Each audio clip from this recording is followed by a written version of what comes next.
வானொலியில் நீங்கள் கேட்டு மகிழ்ந்த தென்கட்சிக்கோ சுவாமிநாதன் அவர்களின் இந்த ஒரு தகவல் கதை தொகுப்பினை கேட்கலாம். அமெரிக்க ஜனாதிபதி ஆப்ரஹாம் லிங்கன் ஒரு நாள் தன்னோட கோச்சு வண்டியில் தலைநகரான வாஷிங்டனுக்கு போயிட்டுருக்கிறார். கோச்சு வண்டி ஒரு சாலையில் போயிட்டுருக்கு. அந்த சாலைக்கு ஒரு பக்கத்தில் பயங்கரமான சதுப்பு நிலம். சதுப்பு நிலம்னா அது புதைகுழி, புதை மணல்ங்கிறோம்ல, அது மாதிரி.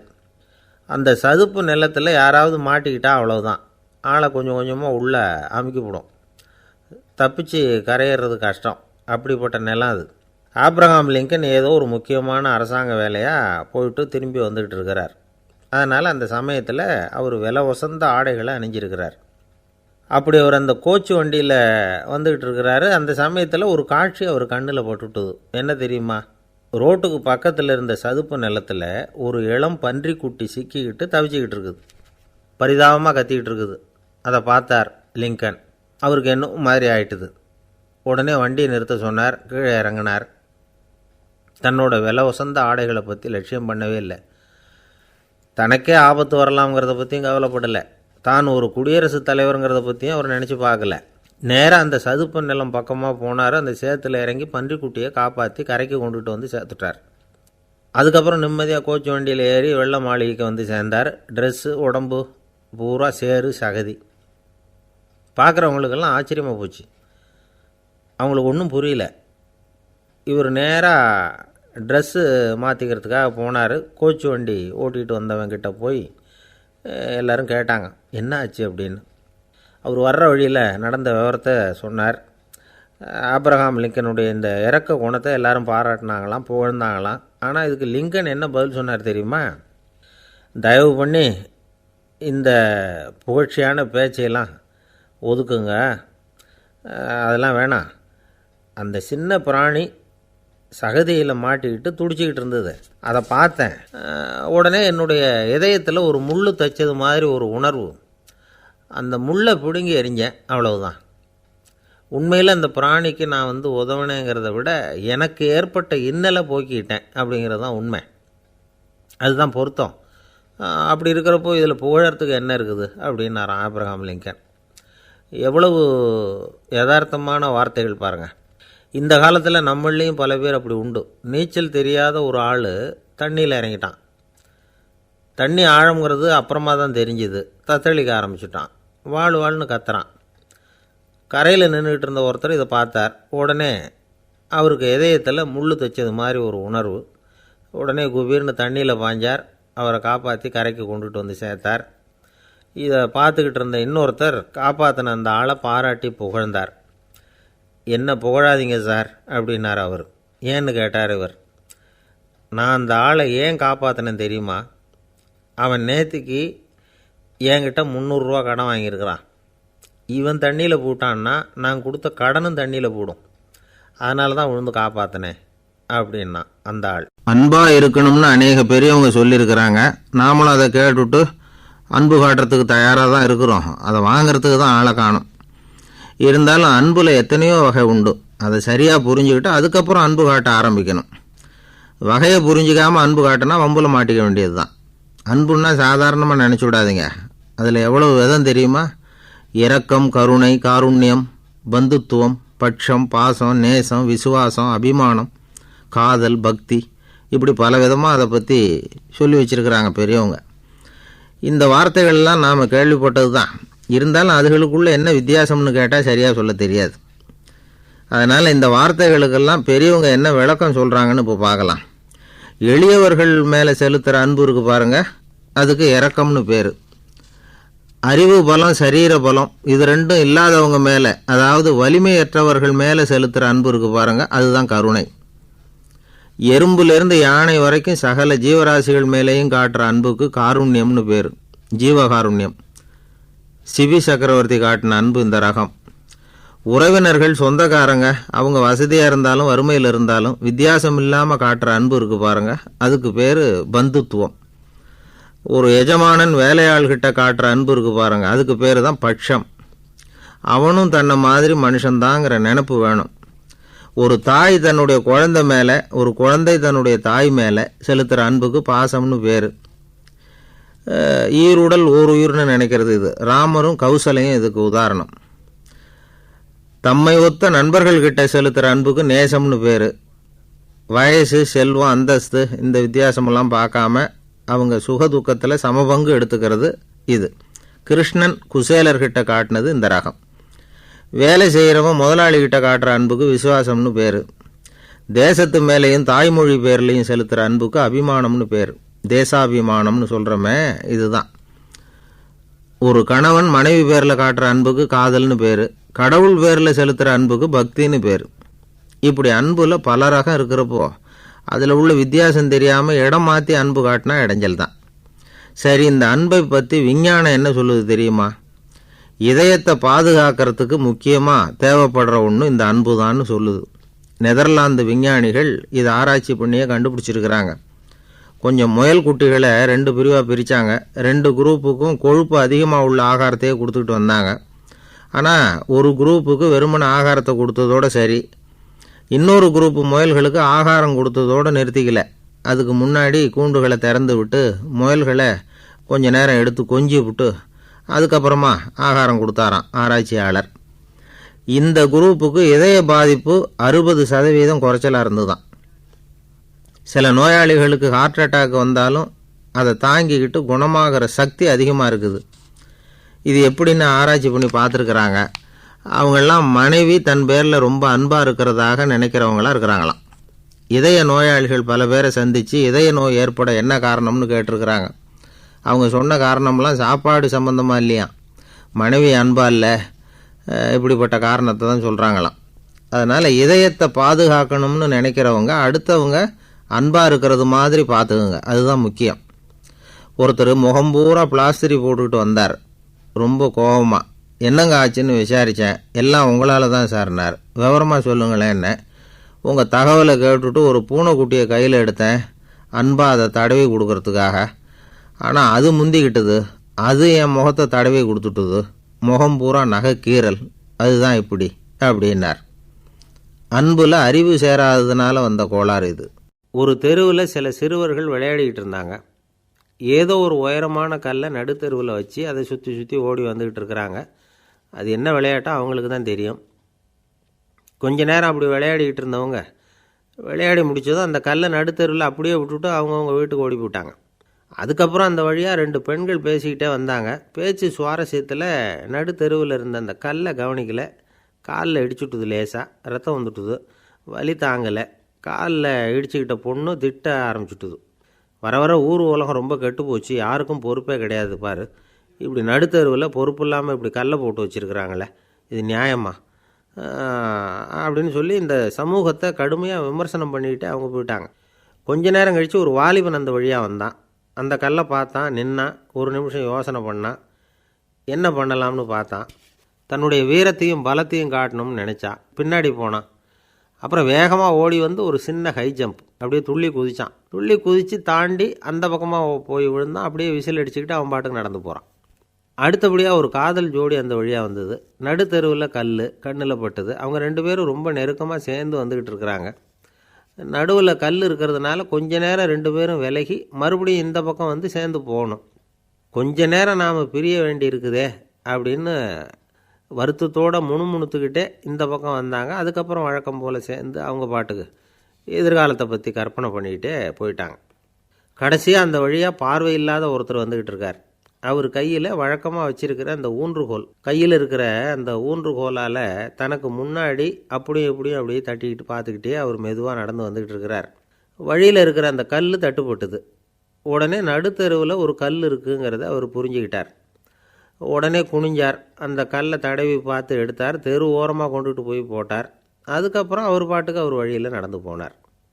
இப்போது இதில் பல பேர் வந்தாங்க போனாங்க. இவங்களில் பார்வை உள்ளவங்க யார், பார்வை இல்லாதவங்க யார்?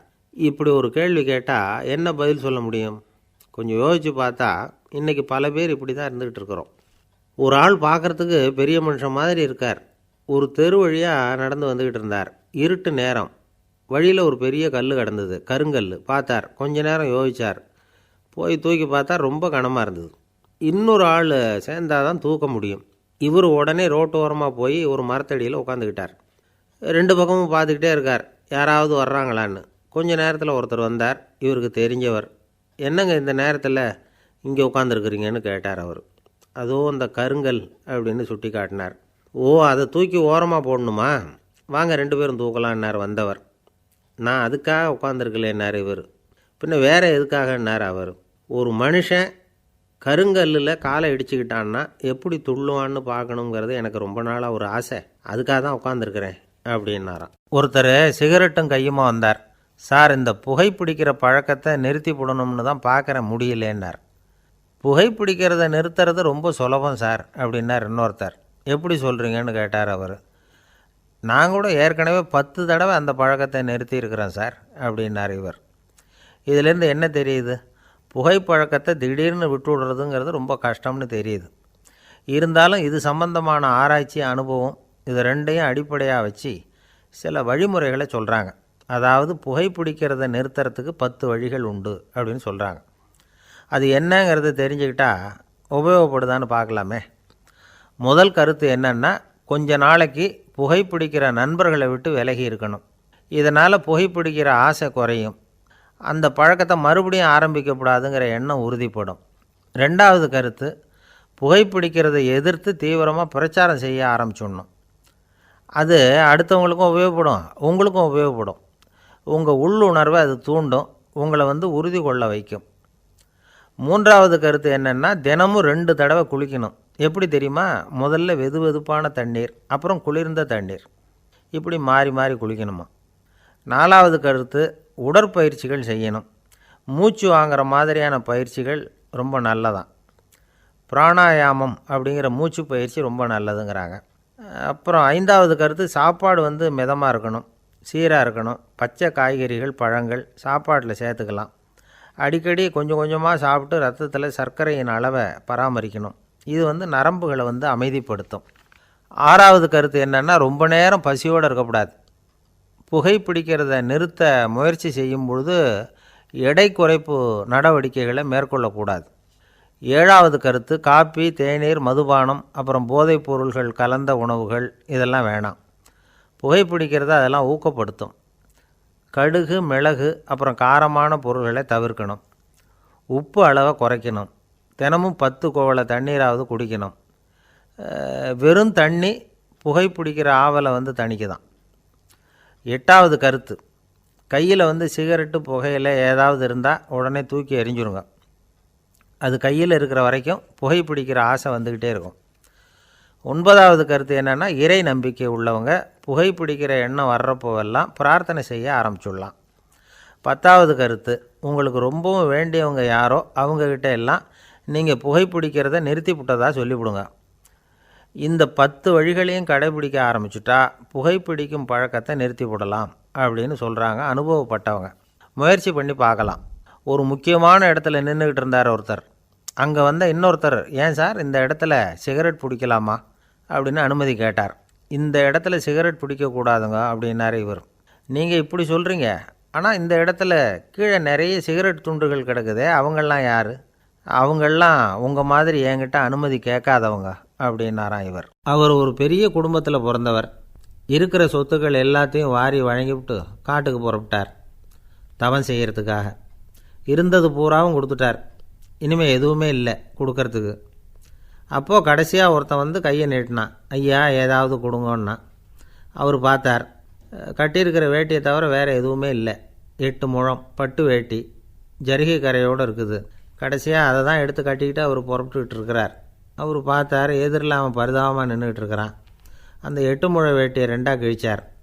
4 முழத்தை அவங்ககிட்ட கொடுத்துட்டு மீதி 4 முழத்தை தன்னுடைய இடுப்பில் கட்டிக்கிட்டு அவர் காட்டுக்கு போயிட்டார். இவன் என்ன பண்ணான் தெரியுமா?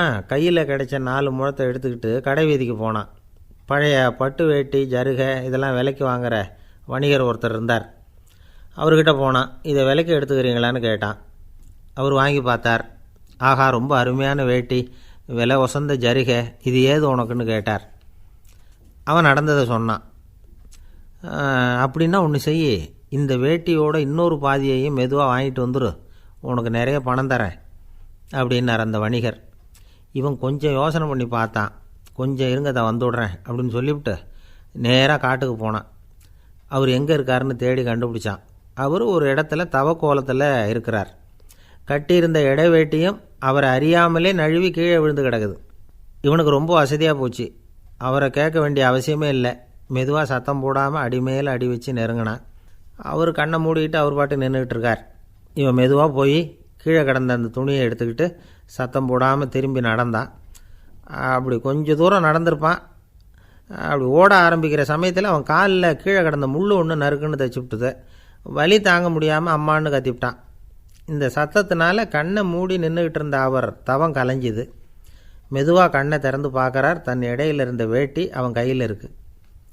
இப்போ அவர் நினைக்கிறாராம், இந்த வேட்டி மேலே நான் வச்ச ஆசை அல்லவா அவனை திருடன் ஆக்கிவிட்டுது அப்படின்னு நினச்சாரான். இது எப்பேற்பட்ட மனநிலைங்கிறத கொஞ்சம் யோசிச்சு பாருங்கள். தான் ஒரு பொருள் மேலே வைத்த பற்று இன்னொரு மனிதன் திருடனாக ஆகிறதுக்கு காரணமாயிட்டுதே அப்படின்னு நினைக்கிறார். அப்படி நினச்ச அவர் யார் தெரியுமா? அவர் தான் மகாவீரர். இழந்துட்டேங்கிறியே, நீ என்னத்தை கொண்டு வந்த இங்கே இழக்கிறதுக்கு? நீ என்னத்தை உண்டாக்குன இது அழிஞ்சுட்டுதுன்னு சொல்கிறதுக்கு? இது அவருடைய சிந்தனை. இன்றைக்கி நம்ம சிந்தனையெல்லாம் வேறு மாதிரி இருக்குது. ஒருத்தன் நடுத்தெருவில் உட்காந்து அழுதுகிட்டு இருந்தான். அந்த வழியாக வந்தவர் கேட்டார், ஏன்ப்பா அழற அப்படின்னு கேட்டார். 5 ரூபா சார், இந்த இடத்துல விழுந்துட்டுது, ரொம்ப நேரமாக தேடுறேன், கிடைக்காது போல இருக்கு அப்படின்னா. எப்போ தொலைஞ்சுது அப்படின்னு கேட்டார். அது எனக்கு தெரியாது சார், பணத்தை தொலைச்சவன் தேடி பார்த்துட்டு போயிட்டான், நான் அவனுக்கு பின்னாடி தேட வந்தவன் அப்படின்னு சொல்லிவிட்டு மறுபடியும் தேட ஆரம்பித்தானான். என்னுடைய நண்பர் ஒருத்தர் ஆழ்ந்த சிந்தனையில் இருந்தார். என்ன யோசனை பண்ணுறீங்கன்னு கேட்டேன். தலைவர் ஆகணும்னு பார்க்குறேன், அதுதான் என்ன வழின்னு யோசிச்சுக்கிட்டு இருக்கேன்னார். நான் கூட அது மாதிரி யோசித்து பார்த்தேன். அதுக்கப்புறம் அந்த யோசனையை கை விட்டுட்டேன் அப்படின்னோம். ஏன்னு கேட்டார். அதுக்கான தகுதிகள் நமக்கு இல்லைங்கிறது புரியுது. அது நமக்கு புரியறத விட நம்ம விட மற்றவங்களுக்கு நல்லா புரிஞ்சு போச்சு. அதனால் பேசாமல் கம்முன்னு இருந்துடுறது தான் நல்லது அப்படின்னோம். தலைவர் ஆகிறதுக்கு தகுதிகள் வேறு உண்டோ அப்படின்னு கேட்டார். அவர் யதார்த்தமாக தான் கேட்குறார். நாங்கள் உடனே எங்ககிட்ட இருந்த ஒரு புஸ்தகத்தை எடுத்து அவர்கிட்ட கொடுத்தோம். படித்து பாருங்கன்னு. தலைவர் ஆகிறதுக்கு என்ன வழி அப்படிங்கிறத பற்றி அதில் போட்டிருக்கிறாங்க. முதல் வழி என்ன தெரியுமா? ஒரு 4 பேர் முன்னாடி இல்லைன்னா ஒரு கூட்டத்துக்கு முன்னாடி நீங்கள் பேச போகிறீங்க. அப்போ எப்படி ஆரம்பிக்கணும்னா, உண்மையான புகழ்ச்சி, நேர்மையான பாராட்டு, இதோடு ஆரம்பிக்கணும். எடுத்ததுமே அது சரியில்லை இது சரியில்லைன்னு பேசிகிட்டு இருக்கக்கூடாது. மக்களை பார்த்து நீங்கள் தான் தப்பு பண்ணிவிட்டீங்க அப்படின்னு நேரடியாக சொல்லக்கூடாது.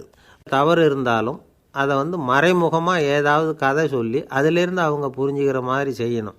அடுத்தவங்க பண்ண தப்பு என்னன்னு அலசறதுக்கு முன்னாடி நீங்கள் பண்ணின தப்பு என்னங்கிறத பற்றியே பேசுங்க.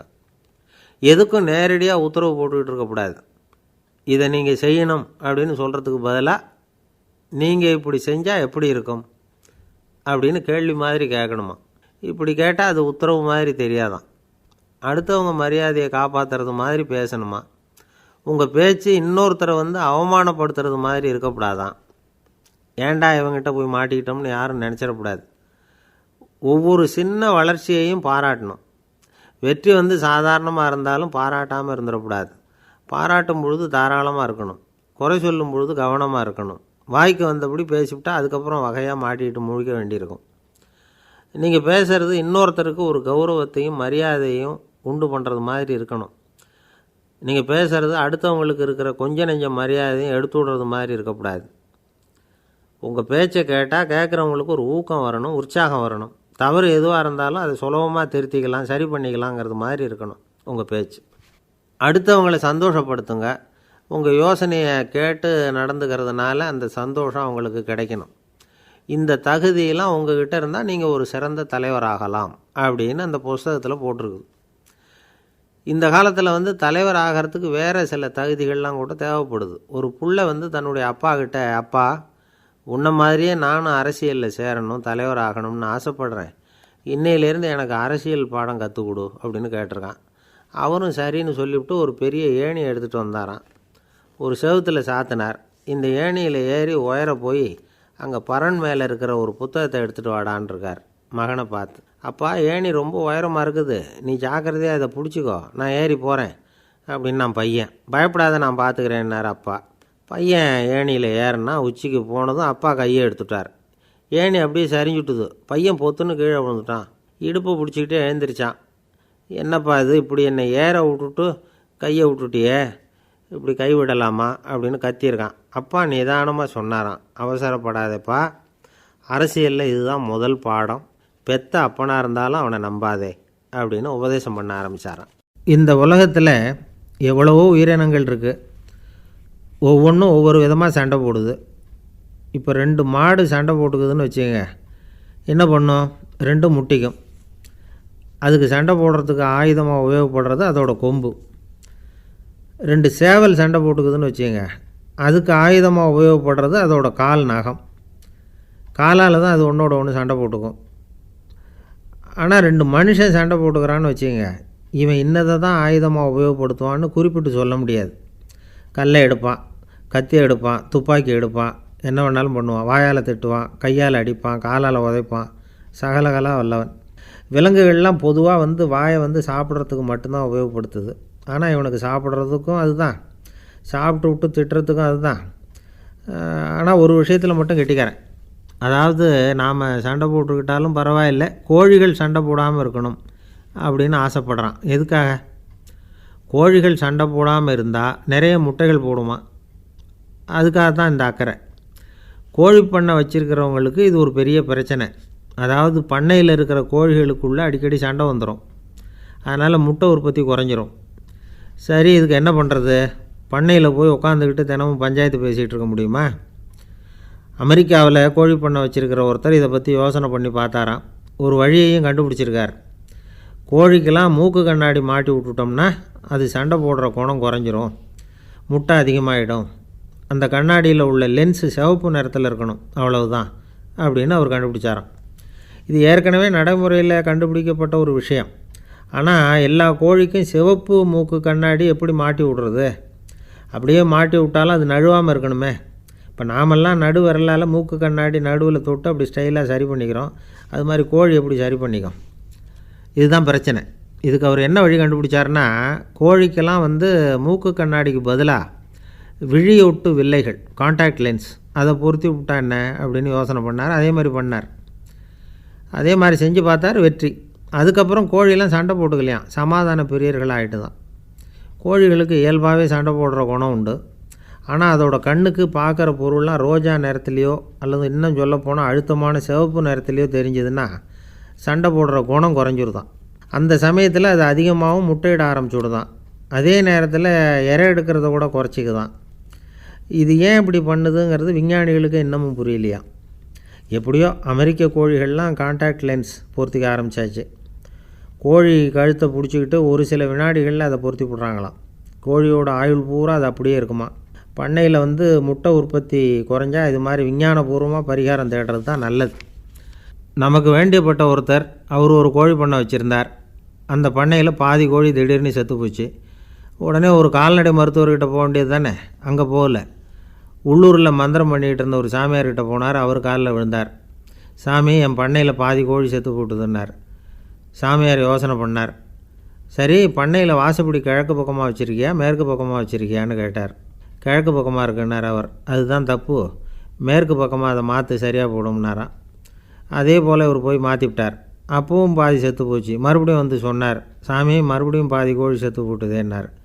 சரி, கூரை எப்படி போட்டிருக்க, ஓடு போட்டிருக்கியா இல்லை கீத்து போட்டிருக்கியான்னார். ஓடு போட்டிருக்கேன்னாராம் அவர். அதுதான் தப்பு, கீத்து போட்டுரு, சரியாக போடும்னாராம். சரின்னு போய் அதையும் மாற்றி பார்த்தார். மறுபடியும் போயிட்டுது, கோழி செத்து போச்சு. வந்தார், மறுபடியும் பாதி செத்து போச்சு சாமின்னு வந்தார். இவரும் யோசனையை மாற்றி மாற்றி சொல்லிகிட்டே இருக்கிறார். இப்படி அவரும் மாற்றி மாற்றி பார்த்தார். 6வது தடவையாக அவரை தேடிட்டு வந்தார். அந்த சமயத்தில் இவர் ரொம்ப தீவிரமாக யோசனை பண்ணி பார்த்துட்டு, அது சரிப்பா, நீயும் என்கிட்ட சளைக்காமல் வந்துக்கிட்டு இருக்கிற, நானும் யோசனை சொல்லிகிட்ருக்கேன். இப்போவும் உங்ககிட்ட சொல்கிறதுக்கு என்கிட்ட யோசனை நிறையா இருக்குது. ஆனால் சோதிக்கிறதுக்கு உங்ககிட்ட கோழி இல்லையே, என்ன பண்ணுறது அப்படின்னாராம் இவர். ஒரு அம்மா, அவங்களுக்கு 35 வயசு இருக்கும். குடும்பத்தில் எந்த கஷ்டமும் இல்லை. இருந்தாலும் காரணம் இல்லாமல் பிள்ளைங்க பேரில் கோவப்படுறது, எரிஞ்சு விழுறது அவங்க வழக்கம். பிள்ளைங்க அழும். உடனே அவங்க மனசும் சங்கடப்படும். இன்னொரு அம்மா, நல்ல வேலையில் இருக்கிறவங்க வாரத்துக்கு ஒரு தடவையாவது தலைவலி வந்துடும். இவங்களுக்கெல்லாம் உடம்புல எந்த கோளாறும் இல்லை, மனசு மட்டும் சரியாக இருக்காது. தூக்க மாத்திரை கையில் வச்சுருப்பாங்க. 30-35 வயசுடைய பெண்களுக்கு சர்வசாதாரணமாக காணப்படுகிற மனக்கோளாறு இது. இதுக்கு பேர் மனவாட்டம், டிப்ரெஷன், மனமடிவு அப்படின்னு சொல்லலாம். இந்த நோய்க்கு அறிகுறி என்ன தெரியுமா? மனசில் வருத்தமான உணர்வு இருக்கும், அடிக்கடி அழலாம் போல தோணும். முன்னால் எல்லாம் எந்தெந்த செயலில் ஆர்வம் இருந்ததோ அதெல்லாம் குறைஞ்சிரும், அல்லது சுத்தமாகவே ஆர்வம் இல்லாமல் போயிடும். சில பெண்கள் இளம் வயசில் பக்கத்தில் இருக்கிறவங்க கிட்ட கலகலப்பாக பேசுவாங்க, வீட்டை அலங்கரிக்கிறதுல ஆர்வம் இருக்கும். இப்போ அதிலெல்லாம் ஆர்வம் இல்லாமல் போயிடும். எந்த வேலை செஞ்சாலும் சீக்கிரம் களைப்பு அடைஞ்சுடுறது மாதிரி ஆகிடும். நமக்கு யாருமே உதவியாக இல்லை, நம்ம எல்லாரும் கை விட்டுட்டாங்க போல் இருக்குதே அப்படிங்கிற உணர்வுலாம் உண்டாகும். தன்னைத்தானே குறை சொல்லிக்குவாங்க, நாம் தப்பு பண்ணிவிட்டோம் போல் இருக்குதே அப்படின்னு தோணும். குற்றம் பண்ணிட்டதா நினச்சி கஷ்டப்படுவாங்க. பசி இருக்காது, தூக்கத்தில் தொந்தரவு இருக்கும், அடிக்கடி செத்து போடலாங்கிற உணர்வு வரும், தற்கொலை பண்ணிக்கலாங்கிற எண்ணம் உண்டாகும். சில பேர் தற்கொலை முயற்சியில் கூட ஈடுபடுவாங்க. சில பேருக்கு பலவிதமான உடல் வலிகள் இருக்கும், பலவீனம் இருக்கும், சீக்கிரமாக களைப்படைஞ்சு போடுவாங்க. இதெல்லாம் மனவாட்ட நோய்க்கான தன்மைகள். இந்த மனவாட்டம், அதாவது டிப்ரெஷனை 2 வகையாக பிரிக்கலாமா. ஒன்று தானாக உண்டாக்கிக்கிறது, இன்னொன்று எதிர் விளைவை உண்டு பண்ணுகிற அல்லது நரம்பு சம்பந்தப்பட்ட டிப்ரெஷன். தானாக உண்டாக்கிக்கிற மனவாட்ட நோய் இருக்குது பாருங்கள், அதுக்கு ஏதாவது சூழ்நிலை காரணமாக இருக்கலாம் அல்லது இல்லாமலும் போகலாம். மூளையில் டொப்பாமைன் அல்லது செரட்டோனின் இதோட அளவு குறையும் பொழுது இந்த டிப்ரெஷன் உண்டாகுது. இதுக்கு ஓரளவு பிறவி காரணங்கள் கூட இருக்கலாம், குடும்பத்தில் வேறு சிலருக்கும் வரலாம். பாதிக்கப்பட்ட பெண்ணை பார்க்குறதுக்கு பலவீனமாக தெரியும், கடுமையான குற்ற உணர்வு இருக்கும், தனியாக இருக்கிறதுக்கு ஆசைப்படுவாங்க, நடு ராத்திரியில் எழுந்திரிச்சு உட்காந்து கஷ்டப்பட்டுக்கிட்டு இருப்பாங்க, கொடூரமான முறையில் தற்கொலை பண்ணிக்க முயற்சி பண்ணுவாங்க, தீ வச்சுக்கிறது, அமிலத்தை குடிக்கிறது, தூக்கில் தூங்குறது. இப்படி தானாக வரவழைச்சிக்கிற மனவாட்ட நோய் மறையக்கூடிய நோய். ஒரு தடவை வந்தால் 3லேருந்து 6 மாதம் வரைக்கும் நீடிக்கும். இடைப்பட்ட காலங்களில் நோயாளி இயல்பாக இருப்பார். எதிர் விளைவை உண்டு பண்ணுகிற அல்லது நரம்பு சம்பந்தப்பட்ட மனவாட்ட நோய் எப்படின்னா, கணவன் மனைவி, மாமியார் மருமகள், இப்படிப்பட்ட உறவு முறை பிரச்சனைகள், தோல்விகள், எரிச்சல்கள், ஆஃபீஸு பிரச்சனை, இப்படிப்பட்ட சூழ்நிலையால் உண்டாகிறது. எல்லாத்துக்கும் மருந்து இருக்குது, மார்க்கம் இருக்குது, கவலைப்பட வேண்டியதில்லை, தைரியமாக இருக்கணும். உளவியல் மருத்துவம் இதுக்கு ரொம்ப உபயோகமாக இருக்கும். சில பெண்களை பாருங்கள், அவங்க எதுக்கும் அலட்டிக்கிறது இல்லை. ஒரு அம்மா அப்படி தான் தன்னுடைய கணவனை அழைச்சிக்கிட்டு ஒரு மனநோய் மருத்துவர்கிட்ட வந்தாங்க. டாக்டர், எங்கள் வீட்டுக்காரர் திடீர்னு ஒரு மாதிரி ஆயிட்டார், வித்தியாசமாக நடந்துகிறார். எப்படின்னா, இவர் தன்னையே ஒரு ஒட்டடை பூச்சியாக நினச்சிக்கிட்டு இருக்கிறார். அப்படி நினச்சிக்கிட்டு தன்னுடைய தலையாலேயே வீட்டில் உள்ள ஒட்டடையெல்லாம் தொடச்சிக்கிட்டு இருக்கிறார் அப்படின்னாங்க. எவ்வளவு நாளாக அப்படி இருக்குதுன்னு கேட்டார் டாக்டர். 1 வாரமாக அப்படி இருக்குது அப்படின்னாங்க அந்த அம்மா. அப்படின்னா முன்னாடியே ஏன் அழைச்சிட்டு வரல அப்படின்னு கேட்டார் டாக்டர். வீடு பூரா சுத்தமாகட்டுமேனு பார்த்துக்கிட்டு இருந்தேன் டாக்டர் அப்படின்னாங்களாம் அந்த அம்மா. ஒருத்தர் ரொம்ப அவசரமாக போய்கிட்டு இருந்தார். எங்கே சார் போகிறீங்கன்னு கேட்டோம். எனக்கு வேண்டியப்பட்ட ஒருத்தருக்கு குழந்தை பிறந்திருக்கிறதாக செய்தி வந்திருக்கு, அதுதான் ஆஸ்பத்திரிக்கு போயிட்டுருக்கேன், பார்த்துட்டு வரலாம்னு அப்படின்னார். அப்படின்னா கொஞ்சம் இப்படி உட்காருங்க அப்படின்னோம். சில விவரமெல்லாம் சொல்கிறேன், கேட்டுக்கிட்டு போங்க அப்படின்னோம். உட்காந்தார். அப்புறம் சொல்ல ஆரம்பித்தோம். புதுசாக பிறந்திருக்கிற ஒரு குழந்தைய பார்க்க போகிறதுன்னா அது சாதாரண விஷயம் இல்லை, அதில் ரொம்பவும் கவனமாக நடந்துக்கணும். புது குழந்தைக்கு நோய் சுலபமாக தொற்றும், முக்கியமாக காற்று மூலமாக பரவுகிற நோய்கள் சுலபமாக வந்துடும். அதனால் நமக்கு உடம்பு சரியில்லைன்னா குழந்தைய விட்டு கொஞ்சம் தள்ளியே இருக்கிறது தான் நல்லது. பெரியவங்களை பொறுத்த வரைக்கும் சாதாரணமாக உள்ள ஒரு கிருமி கூட குழந்தையை பொறுத்த வரைக்கும் ரொம்ப மோசமான ஒரு கிருமியாக இருக்கும்.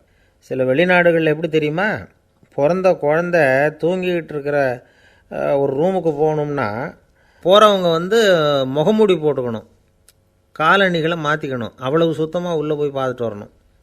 பொதுவாக சில ஆஸ்பத்திரிகளில் பார்த்திங்கன்னா பார்வையாளர்கள் நேரத்தில் விசிட்டிங் ஹவர்ஸ் தாயை விட்டு குழந்தைய தனியாக பிரித்து வச்சுருவாங்க.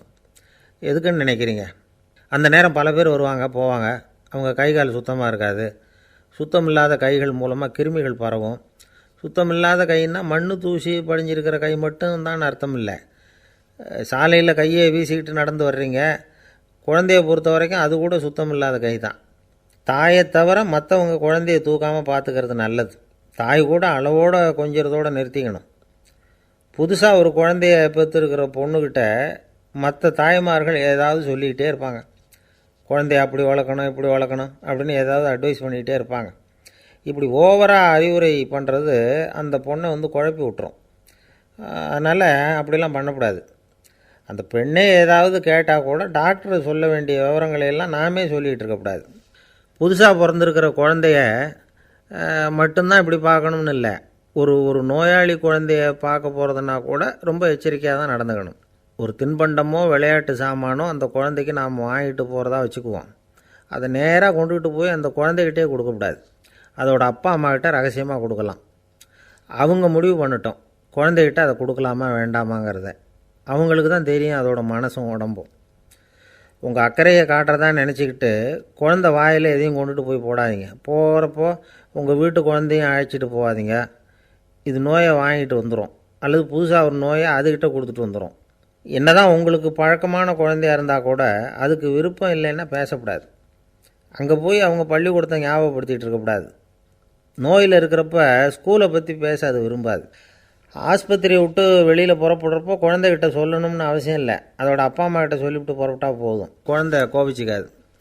சமூக சம்பிரதாயத்தை பற்றி அது கவலைப்படுறதில்லை. இப்படி எல்லா விவரமும் நம்ம எதிரில் உட்காந்துருந்தவங்ககிட்ட சொல்லி முடித்தோம். ரொம்ப நன்றி சார் அப்படின்னு சொல்லிவிட்டு அவர் புறப்பட்டார். குழந்தைங்க கொஞ்சம் வளர்கிற வரைக்கும் தான் நாம் எச்சரிக்கையாக இருக்கணும்னு இல்லை, வளர்ந்த பிறகு இன்னும் எச்சரிக்கையாக இருக்கணும். ஒரு பையன் பள்ளிக்கூடத்துலேருந்து திரும்பி வீட்டுக்கு வந்தான். முகம் பூரா நகத்தால் கீறி இருந்தது. அப்பா பார்த்து பயந்துட்டார். யாருடா உன்னை இப்படி பண்ணது அப்படின்னார். என் கூட படிக்கிற இன்னொரு பையன்னா. நாளைக்கு உன் கூட பள்ளிக்கூடத்துக்கு வர்றேன், நீ எனக்கு அவனை அடையாளம் காட்ட முடியுமான்னார். அது ரொம்ப சுலபம் நான் பையன். எப்படின்னார் அப்பா. அவன் காதில் ஒன்றை கையோடு எடுத்துகிட்டு வந்திருக்கிறேன், இதோ என் பையில் தான் வச்சுருக்கேன் அப்படிங்கிறான் அந்த பையன்.